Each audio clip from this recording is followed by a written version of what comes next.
வணக்கம் சார். வாயா. உன் பேர் என்னம்மா? பொண்ணுங்கள்ல உங்களுக்கு எந்த டைப் பொண்ணு பிடிக்கும்? ஸ்ரீதேவி டைப். அப்படின்னா என் பேரு ஸ்ரீதேவி தான். உன்னை பார்த்ததும் கையெழுத்து போடணும்னு முடிவு பண்ணிட்டேன். பையில குடியா. நான் அந்த அளவுக்கு இருக்கேனா? சார் இந்தாங்க சார்.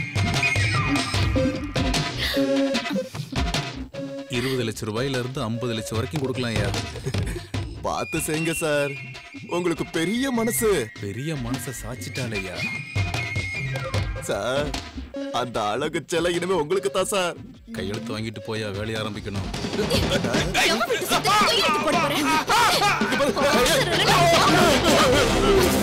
ஏன் ஏதாவது தப்பா நடந்துக்கிட்டானா? நடந்திருந்தானா கொன்னு இருப்பேன். ஏன் கண் முன்னாடியே கவர்மெண்ட் சொத்துல இவன் வீட்டு சொத்து மாதிரி கையெழுத்து போட போனா என்னால தாங்கவே முடியல. போட்ட ஒரு போடு. பொண்ணை பார்த்ததும் கவர்மெண்ட்டே விற்க பாத்தியா?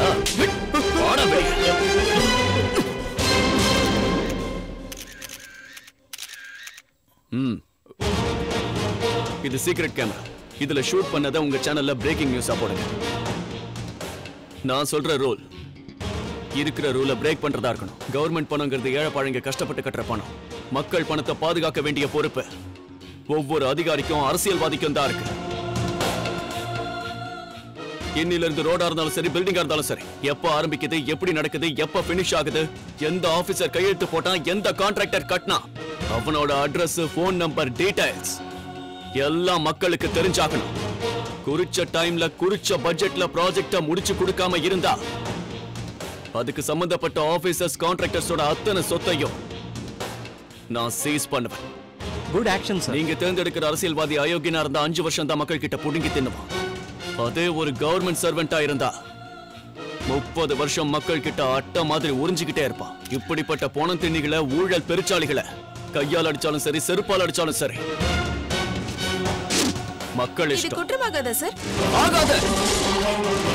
Break the rules. No FIR, no court, no judgment. Only punish. சட்டத்தை திருத்தணும்னா ஹிட்லரா மாறணும். ஹிட்லரா இருக்கணும். இருப்ப. ஃபைல்ஸை கொண்டு வா.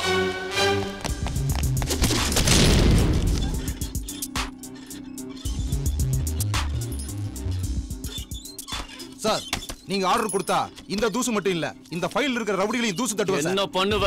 நடு ரோட்ல அடிச்சு இழுத்துட்டு வந்து செல்லுல போடுவேன் சார். நம்ம time waste, court time waste, jail food waste. வேற பொண்ணு கழுத்துல தாலி இருக்கிற மாதிரி போலீஸ்காரன் பெல்ட்ல ரிவால்வர் இருக்கணும். டெய்லி இதை கிளீன் பண்ணா பத்தாது. வேணுங்கிற இடத்துல யூஸ் பண்ணா சிட்டி மொத்தமும் கிளியர் ஆயிடும். அப்போ என்கவுண்டர் பண்ண சொல்றீங்களா? 3 தடவை எஃப்ஐஆர்ல புக்கானவர் ரவுடியா இருந்தாலும், எந்த செல்வாக்குல இருந்தாலும் தூக்கிடுங்க. இதுக்கு முன்னாடி நீங்க ஷூட் பண்ணிருந்தீங்கன்னா எதுக்கு பண்ணீங்கன்னு புல்லட்ட கணக்கு காமிக்கணும். இனி நீங்க ஷூட் பண்ணலன்னா ஏன் பண்ணலன்னு எனக்கு காரணம் சொல்லி ஆகணும். சார், டெய்லி இந்த துப்பாக்கியை தொடப்பேன் சார். இதனால எந்த பிரயோஜனமும் இல்லையேன்னு கவலைப்பட்டுக்கிட்டே இருப்பேன் சார். நான் ரிட்டையர் ஆகிறதுக்குள்ள ஒரு தடவையாவது இதை பயன்படுத்துற சான்ஸ் வராதான்னு ஏங்கணும் சார். சார், நாளைக்கு நான் ரிட்டையர் ஆக போறேன் சார். போதும் சார், இன்னைக்கு ஒரு நாள் நான் போலீஸ்காரனா வாழ்ந்துட்டேன் சார். தப்பா ஏதாவது பேசிட்டேனா சார்? எங்க அப்பாவை ஞாபகப்படுத்திட்டீங்க.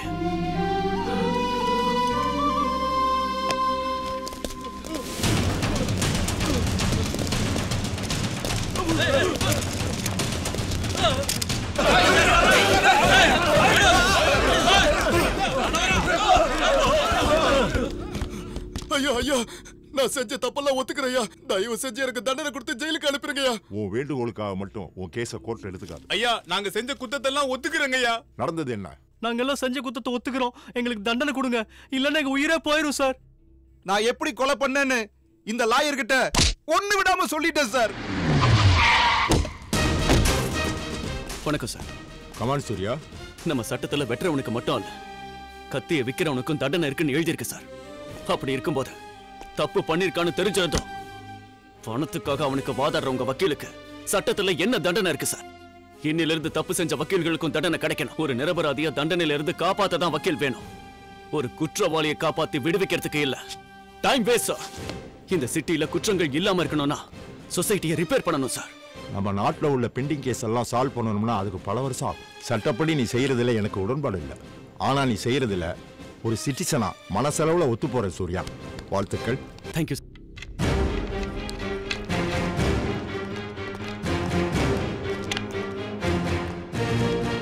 Welcome officers. சார், சின்ன வயசுல கருப்பு பணங்கிறத ஏதோ கருப்பு கலர்ல இருக்கும்னு நினைச்சுக்கிட்டு இருந்தேன். அந்த விஷயத்தை இப்ப நினைச்சாலும் சிரிப்பு வரும். உங்களை பார்த்தாலும் சிரிப்பு தான் வருது. உங்களுக்காக கவர்மெண்ட் சம்பளங்கிற பேர்ல மாசம் நிறைய செலவு பண்ணுது. என்னைக்காவது கருப்பு பணத்தை பிடிச்சிருக்கீங்களா? என்ன பண்றீங்க? அட்டாக் பண்ணிட்டு தான் சார் இருக்கோம். பினாமிங்கிற அவலம் சட்டத்துல ஓட்ட இருக்கிற வரைக்கும் இருக்கும். அந்த ஆண்டவனை இறங்கி வந்தாலும் இந்த அவலத்தை தடுக்க முடியாது சார். இது சத்தியம் சார். அப்படி ஒரு டிபார்ட்மெண்ட் இங்க தேவையே இல்லையே. ஆமா, சிட்டில கருப்பு பண முதலைங்க எத்தனை பேர் இருக்காங்கன்ற அந்த இன்ஃபர்மேஷன் உங்களுக்கு தெரியுமா? எல்லாம் தெரியும் சார். அரசியல்வாதிங்க தடுக்கறாங்களே. அப்பா அவங்க எல்லாருக்கும் நார்கோ அனாலிசிஸ் டெஸ்ட் நடத்துங்க. கள்ள பணம் மட்டும் அல்ல, செஞ்ச பாவத்தையும் சேர்த்து சொல்லுவாங்க. Go ahead.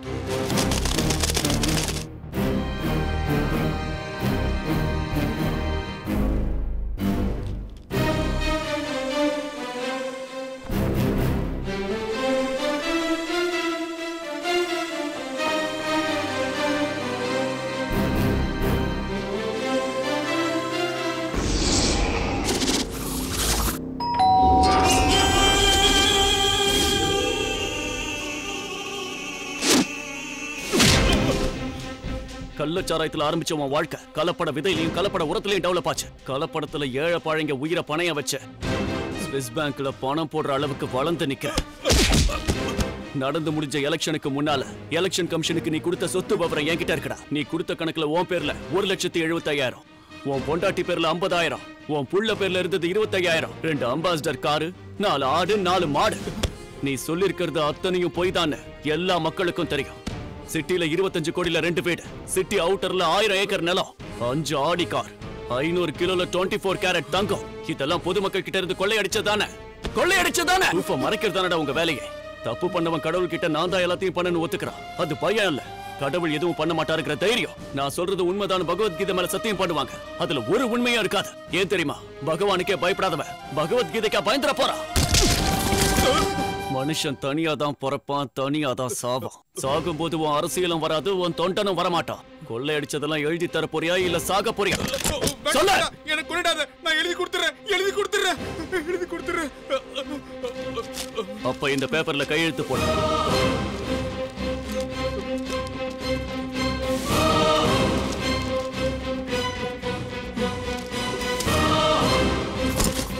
கங்கையில குளிச்சு எந்திரி, உன்னோட பாவம் போயிடும். நீ கும்பிடுற குலதெய்வத்தை வேண்டிக்கோ, உன்னை மன்னிச்சிடுமா. ஆனா நான் மன்னிக்க மாட்டேன். சட்டமே கரப்ஷனில் ஈடுபடும் போது சாதாரண மக்களுடைய கதி என்ன?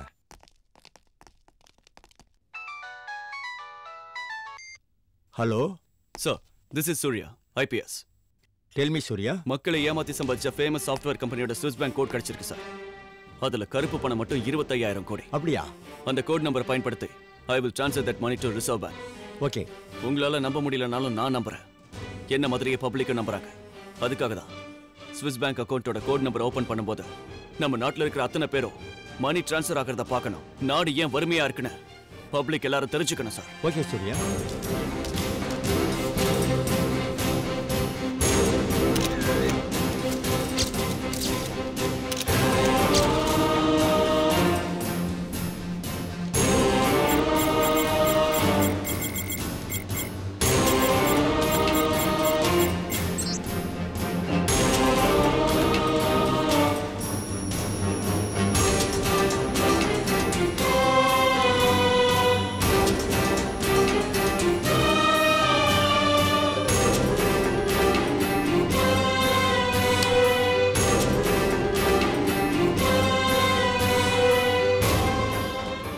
எல்லாம் நம்ம நாட்டு பணம்.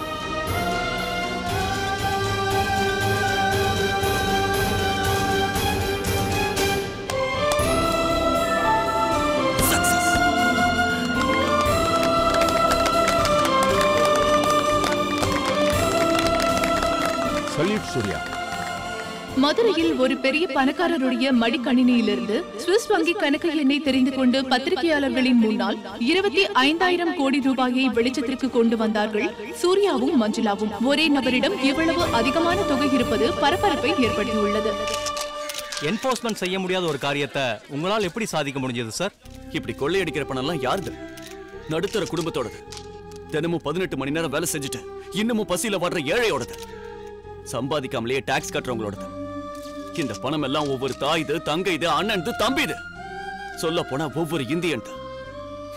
இனிமேலாவது கண்ணை தரங்க. நம்ம மட்டும் நேர்மையா இருந்தா பத்தாது, அடுத்தவனும் அப்படி இருக்கானான்னு கவனிக்கணும். அது நம்ம கடமை. எல்லாரும் இதுல உறுதியா இருப்போம்.